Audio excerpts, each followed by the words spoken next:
अस्सलामुअलैकुम। तो वेलकम है आप लोगों का एम रात चैनल में। आज दो चीज़ों पर बात करेंगे। पहला, पाकिस्तान के नेवल चीफ ने टर्किश डिफेंस मैगजीन को इंटरव्यू दिया है जिसमें उन्होंने मुस्तकबिल में पाकिस्तान नेवी के लिए लोटरिंग म्यूनिशन, यूसीएवीज और पाकिस्तान की फ्यूचर वॉरशिप्स के हवाले से काफ़ी अहम चीज़ें बयान की।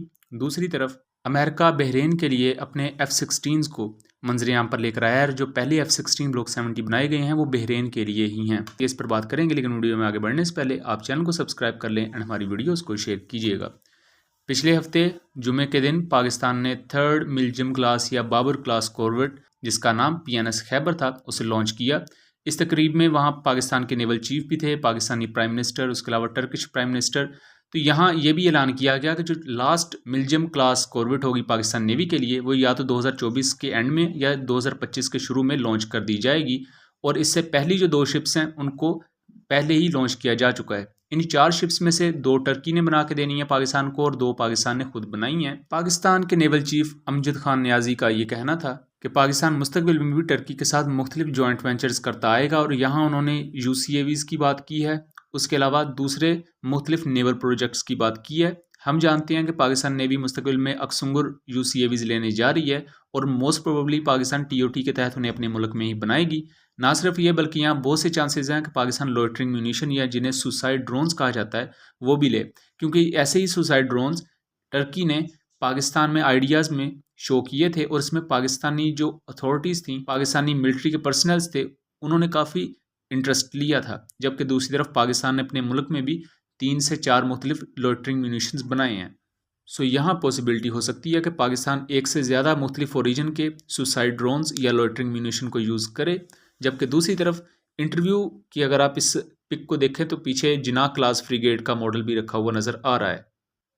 पाकिस्तान के नेवल चीफ ने यहाँ वाजे कहा कि अगर आपकी फोर्सेस कमज़ोर होती हैं, आपकी नेवी कमज़ोर होती है, तो दुश्मन को मौका मिल जाता है चढ़ाई करने का। इसलिए आपको हमेशा कटिंग एज टेक्नोलॉजी अपने पास रखनी होती है या एटलीस्ट आपके पास इतनी डेटरेंस हो कि दुश्मन अपनी हद में रहे। मिल्जियम क्लास कॉर्वेट के बारे में पाकिस्तान नेवल चीफ का कहना था कि यह सरफेस टू सरफेस वॉरफेयर और सरफेस टू एयर वॉरफेयर में काफ़ी बेहतर है, क्योंकि बाबर क्लास कॉर्वेट या जिन्हें टर्की में मिल्जियम क्लास कॉर्वेट कहा जाता है, इनमें albatross NG surface to air missiles use होते हैं और इनकी टोटल रेंज 50 किलोमीटर है। लेकिन अपने टेस्ट में इन सरफेस टू एयर मिसाइल्स ने सुपरसोनिक टारगेट्स को भी तबाह किया हुआ है। एंड दूसरी तरफ पाकिस्तान लॉन्ग रेंज डेटरेंस के लिए हरबा क्रूज मिसाइल्स को इनमें यूज़ करेगा, जिनकी रेंज 700 किलोमीटर है, जबकि कुछ रिपोर्ट्स के मुताबिक ये 900 किलोमीटर तक भी स्ट्राइक कर सकती हैं। दूसरी चीज़ पर बात करें तो रिसेंटली लॉकहीड मार्टिन ने पहला F-16 ब्लॉक 70 रिवील किया है और ये पहला F-16 ब्लॉक 70 अमेरिका के लिए नहीं बल्कि बहरीन के लिए है। बहरीन को पहले 4 F-16 ब्लॉक 70 2024 के शुरू तक मिल जाएंगे, जबकि इस वक्त 16 के करीब F-16 पुराने बहरीन एयरफोर्स यूज़ करती है। बहरीन एक ऐसा कंट्री है जिसका बहुत छोटा सा एरिया है, लेकिन उसके बावजूद बहुत बड़ी तादाद में ये F-16 ब्लॉक 70 रखना चाहते हैं। ये बेसिकली ऐसे अरब ममालिक को एक ढोंग बनाया होता है अमेरिका ने, और दूसरी तरफ अमेरिका की अपनी कंपनीज ने ओब्वियसली असला भी बेचना होता है।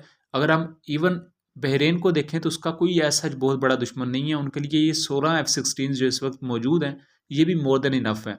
लेकिन ओब्वियसली जब आपके पास एक पैसा है तो दूसरी तरफ आप अमेरिका के इत्तेहादी भी हैं, तो अमेरिकन कंपनी ज़रूर ये प्रेशर डालती हैं पेंटागन पर कि आप हमारा असला इत्तेहादी मुल्कों को भी खरीदने पर मजबूर करें, एंड दूसरी तरफ ये मुल्क खरीदते भी हैं। इसकी ताज़ा मिसाल हमने इजिप्ट में देखी कि इजिप्ट Su-35 खरीदना चाहता था, लेकिन अमेरिकन प्रेशर की वजह से उन्हें F-15 लेने के लिए रजामंद होना पड़ा। दूसरी तरफ अगर हम मलेशिया की बात करें, उसने KAI और लॉकहीड मार्टिन के इश्तराक से तैयार करदा FA-50 को चूज़ किया, जबकि दूसरे जहाज़ जो उससे बेहतर भी थे और सस्ते भी थे, उन जहाज़ों को उसने लेने से इनकार कर दिया।